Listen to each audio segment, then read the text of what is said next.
Olá, meu nome é André Barros, estou aqui para falar sobre alienação parental. Vamos falar da Lei de Alienação Parental em seu artigo 2º, parágrafo único, inciso 1º, mas sem juridiquês. Vamos direto ao ponto que interessa. Campanha de desqualificação de genitor. O que seria isso? Quais são os meios legais de você combater isso e quais são as formas de você, como pai, pode atuar para minimizar as consequências desses danos gerados por muitas mães alienadoras? Vamos lá? Primeiro, vale dizer que toda relação familiar tem problema. Alguns maiores, outros menores, mas temos problemas. O importante é sempre preservar o emocional e o psicológico do seu filho. Para quê? Para evitar danos futuros e evitar situações desagradáveis lá no futuro. Isso é fundamental, preservar as crianças ao máximo.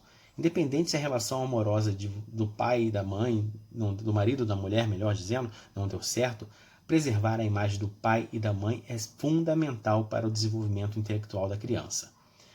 Mas quais seriam essas campanhas de desqualificação do genitor? Vamos lá. Às vezes essas campanhas começam de forma gradativa. Como assim? Começam de forma leve, sutil, inserindo algumas informaçõezinhas pejorativas do pai aqui, outras ali. Por exemplo, a criança mentiu que fez alguma coisa. Aí, está repetindo a mesma coisa do seu pai. Seu pai era um mentiroso. Então, essas informações vão sendo sedimentadas e enraizadas na criança, que futuramente, dependendo do grau de desqualificação que uma mãe insere na cabeça dessa criança, ela passa a rejeitar esse pai, passa a rejeitar a família do pai e passa a excluí-lo da vida, né? Criando ódio, criando raiva desse pai, e isso vai gerar danos futuros, traumas, inúmeras situações, por exemplo, dificuldade de relacionamentos pessoais, dificuldade de relacionamentos profissionais, uma série de fatores que ela vai levar ao longo do tempo, né, por conta de informações trazidas pela mãe. Mas como assim? Bom, se a criança recebe uma carga de informação que não é correspondente à maturidade que ela tem, ela vai criar aquilo como uma verdade. Por quê? Bom, a mãe, que é uma pessoa que ela ama, que ela tem como referência, que cuida dela, ainda que esteja inserindo essa questão de alienação parental na criança, ela não tem essa noção, ela não tem essa percepção. Ela vai falar, bom, se minha mãe está falando que aquele cara, que é meu pai, faz todos esses atos ruins, né, certamente o que ela está falando é verdade. Então o que eu vou fazer? Eu vou excluí-lo da minha vida. Vou pegar raiva desse cara. Por quê? Porque ele era um mentiroso, ele trocou a criança e a mãe por uma outra família, ele saiu de casa, mas nem sempre a verdade é essa. Nem sempre o que acontece de fato é isso. E ainda que acontecesse, né, esse fato é uma situação para ser tratada entre marido e mulher. Não é uma situação para ser transmitida para uma criança que não tem maturidade para digerir esses relacionamentos complexos. Né? Isso é fundamental. A proteção do intelectual e do emocional do seu filho. Né? Uma mãe, ao transmitir essa informação, essa carga pesada de informação para seu filho, ela vai estar contribuindo para que esse filho tenha sérios problemas no futuro. Síndrome de alienação parental, né? Problemas de relacionamento, reiteração desses atos possivelmente no seu filho, na sua filha futuramente. Então é uma situação muito complexa. E o pai, como é que fica nessa história? Né? Como que o pai pode combater essa situação? Primeira coisa é identificar que isso está acontecendo. Por exemplo, isso é muito fácil de identificar. Por quê? Porque a criança, quando chega na sua casa para visitação, às vezes ela chega com um vocabulário que você sabe que não corresponde à faixa etária dela. É um vocabulário pesado. Né? Por exemplo, papai, por que você trocou eu e a mamãe por fulano de tal? Né? Você sabe que aquilo ali foi inserido na cabeça da criança. Então, qual é a melhor forma de um pai lutar contra essa prática de desqualificação da sua imagem? Primeiro, com muito amor, muito carinho, né? Demonstrando através de atitudes, gestos, que aquilo que foi inserido na cabeça da criança não corresponde à verdade. Né? Combater essa desqualificação, desqualificando a mãe, também é uma forma muito, muito danosa, muito prejudicial. Por quê? Porque aí vai gerar uma confusão enorme na cabeça da criança, que ela não vai saber para onde correr, né? Bom, será que é minha mãe que está mentindo? Será que é meu pai que está mentindo? Né? Caraca, como que eu fico nessa situação? Acaba que a criança fica mais desestabilizada ainda do que já estava, né? Então a melhor forma de se combater na atitude de pai é com muito amor, muito carinho, muito respeito e demonstrar através de atitudes que aquelas situações ali, né, não correspondem à verdade, né?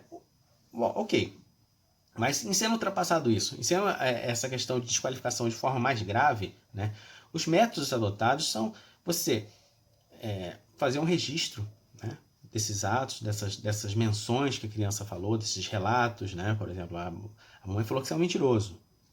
Que dia que ela falou, relatar, fazer um diário, né, relatando todos esses fatos. E se as situações começarem a se tornar mais e maiores, aconselho comparecer a um conselho tutelar, né, munido dessas informações.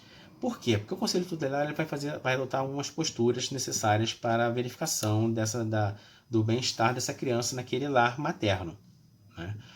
Bom, não independente de você ir no conselho tutelar, você também pode recorrer aos métodos judiciais, que seriam de maior valia. Qual seja?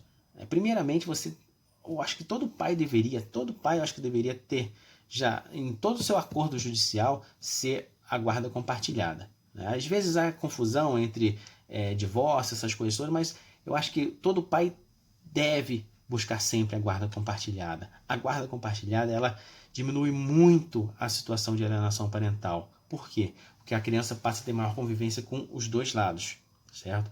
Então, às vezes, a mãe cria uma imagem e a criança vê que essa imagem não é verdadeira, né? Pode gerar um abalo psicológico? Pode, sim, vai gerar, certamente. Por quê? Porque vai ficar aquela guerra, né? Duas situações distintas. Mas é mais fácil a criança saber digerir essa situação num tratamento psicológico, alguma coisa assim, do que gerar um trauma de alienação por exclusão, né? Isso é fundamental. Então, guarda compartilhada é fundamental. E se as situações se tornarem cada vez mais graves, né, a guarda unilateral às vezes é necessário. Por quê? Para proteger aquela criança, né?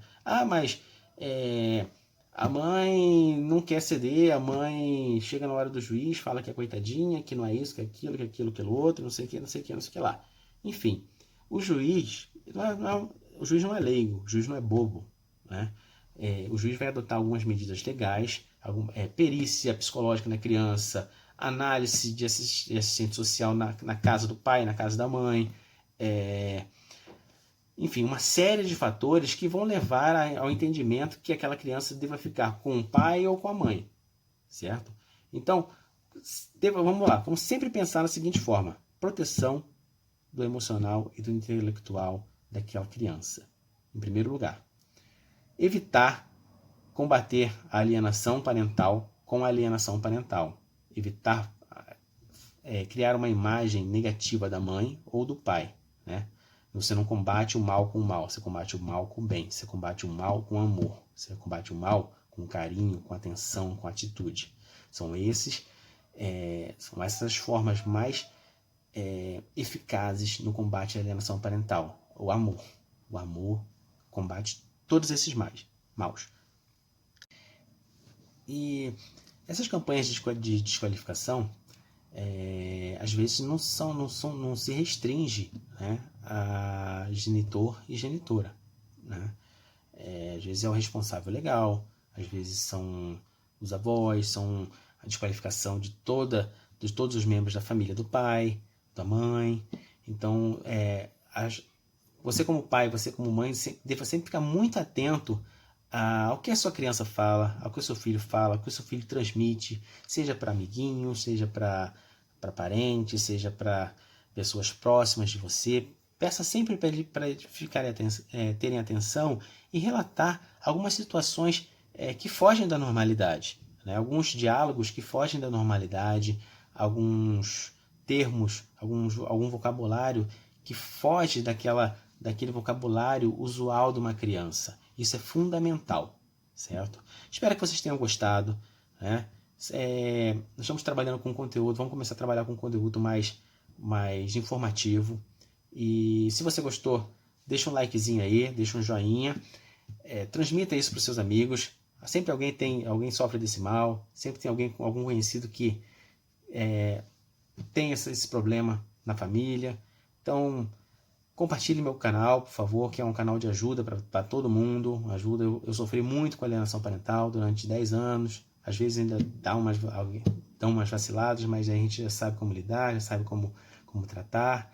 E amor vence tudo. O amor sobressai ao ódio. Um grande abraço a todos. Até amanhã e fique com Deus.